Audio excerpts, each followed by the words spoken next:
Em São Paulo e no Mato Grosso, o consumidor tem que assinar uma notificação antes de ser incluído na lista de inadimplentes. A mudança deve diminuir os casos de cobrança indevida, mas os bancos questionam essa lei na Justiça.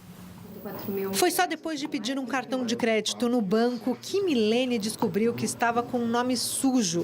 A dívida é de um financiamento que ela nunca contratou. Uma dívida de 54 mil, que não é minha.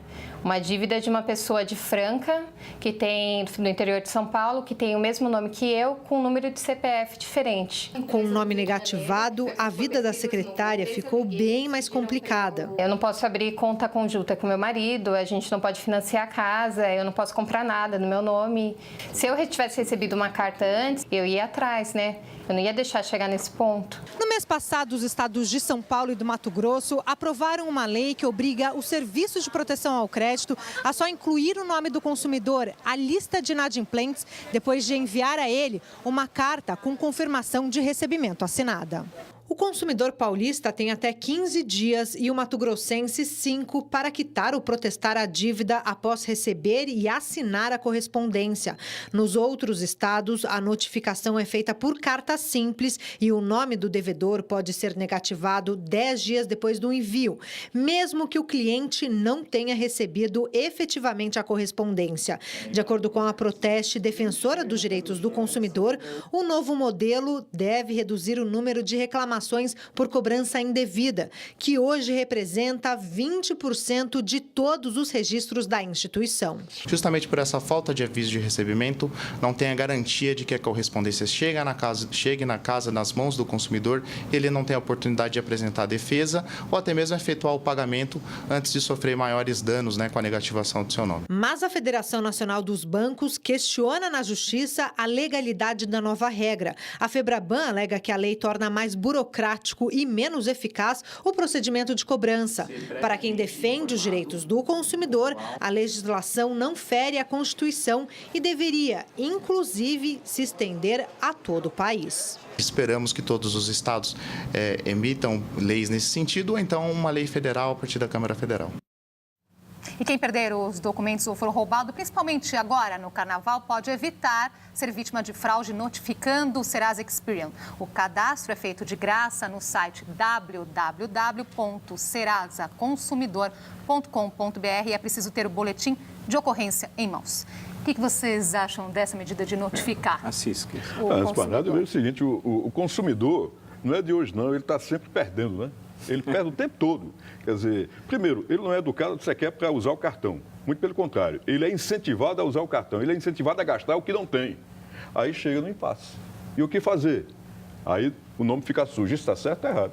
Então, ele tem que ser comunicado, evidentemente, assim que alguém for pôr o nome dele, negativar o seu nome. Então, eu acho que, de fato, o cidadão comum, esse que ganha um salário mínimo, ganha uma grana muito pequena, ou está desempregado, não sabe se quer usar o cartão. Agora, a reportagem trouxe essa polêmica, se é uma medida legal ou não? A questão da Constituição, né? Legal e ilegal. O Mato Grosso já aprovou, né? Sim.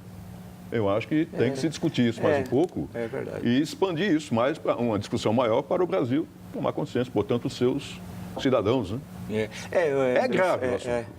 Eu acho que existe a questão do estímulo ao consumo e tal. Agora, nós temos acho que vários lados, né? Um deles é a questão também do consumidor que muitas vezes não tem responsabilidade nos seus gastos. Então, isso é um lado que muitas vezes ocorre. Por outro lado, muitos caem, e aí no juro abusivo, por exemplo, do cartão de crédito, no crédito rotativo, que nem a agiota cobra aquilo. Eles cobram quase 300%. 2, 3. Então, é um absurdo. Então, e eu não entendo como as autoridades monetárias, especialmente o Banco Central, não faz nada sobre isso. Uma coisa é você pagar um juro dentro de certos limites e tal. Outra coisa é 300% ao ano, assalto, né? Que é um assalto. Então, é impossível. Aí você cria uma inadimplência eterna daquele cidadão.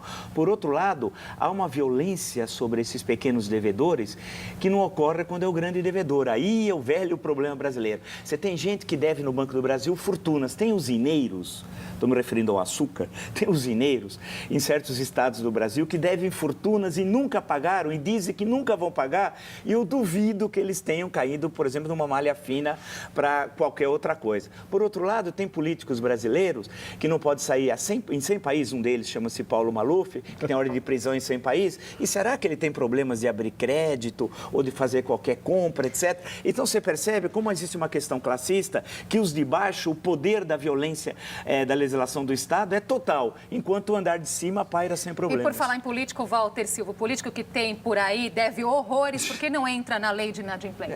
É verdade. Eu citei um zineiro, não vou falar o nome dele aqui, mas ele tem um do estado de Alagoas, muito conhecido, inclusive que mandou matar até o sujeito que saía com a sua ex-mulher. Ele é muito conhecido em Alagoas, ele mandou matar, isso é mais que conhecido. Esse senhor tem um sobrenome com poucas letras.